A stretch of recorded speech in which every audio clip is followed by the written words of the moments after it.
Peux-tu m'expliquer ce qu'est l'onction de Zabulon? Pas de problème. Alors, avant de faire mes recherches sur pourquoi onction de Zabulon, je savais déjà par instinct que c'était question de charismatisme et de théologie de la prospérité, et ça ne manque pas. Pourquoi de Zabulon particulièrement? Parce que c'est lié à une très mauvaise lecture, une lecture même très ésotérique de Genèse chapitre 49 verset 13.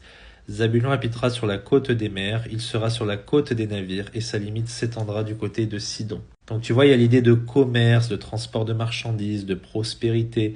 Il y a Sidon dans l'histoire. On sait que Tyr et Sidon sont des lieux très prospères dans l'Antiquité. D'ailleurs, ils vont être jugés très sévèrement parce qu'ils vont être enflés d'orgueil. Mais bon. Et il cite en parallèle Deutéronome 33, versets 18 et 19, qui en fait est aussi une bénédiction pour Isaacar et Zabulon qui sont associés dans l'histoire du peuple juif. Ce qu'ils ne perçoivent pas, c'est que ce sont des bénédictions tribales, d'accord, pour un peuple physique précis, dans un cadre historique particulier. Ça, ils ne sont pas capables de le percevoir parce qu'ils se jettent sur l'idée de prospérité et d'argent, de commerce, etc., pour développer une très très mauvaise théologie charnelle. L'idée, c'est que si tu pries et que tu donnes et que tu as la foi, le Seigneur, il va te donner en retour. Alors, pas forcément, c'est pas systématique. Le Seigneur déjà comprenait qu'il ne nous doit absolument rien. C'est par pure grâce qu'il nous a sauvés et qu'il nous donne quotidiennement tout ce dont nous avons besoin. Jésus nous dit qu'on ne peut pas servir Dieu et maman. On ne peut pas servir Dieu et l'argent. C'est absolument impossible. Rappelez-vous aussi ce que l'apôtre Paul nous dit en 1 Timothée chapitre 6, que ceux qui veulent se rendre riches, qui cherchent la richesse, qu'est-ce qu'ils vont avoir?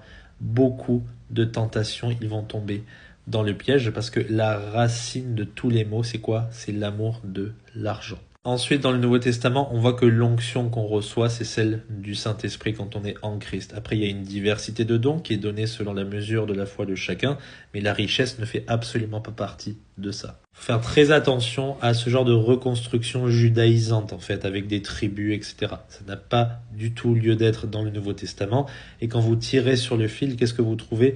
Il y a beaucoup d'hérésies qui suivent. Il y a souvent des saluts par les œuvres, négation de la Trinité, et ainsi de suite. Attention à ce genre de prière qui est plutôt de l'ordre de l'incantation magique qu'autre chose. C'est extrêmement dangereux et c'est très païen. Ce n'est pas parce que vous saupoudrez ça de christianisme que ça devient du coup biblique. Jamais de la vie. On va terminer avec les belles paroles de Jésus. Si quelqu'un veut venir après moi, qu'il renonce à lui-même, qu'il se charge de sa croix et qu'il me suive. C'est là qu'on obtiendra les vraies bénédictions du Seigneur. J'espère que c'est clair pour vous. Que Dieu vous bénisse.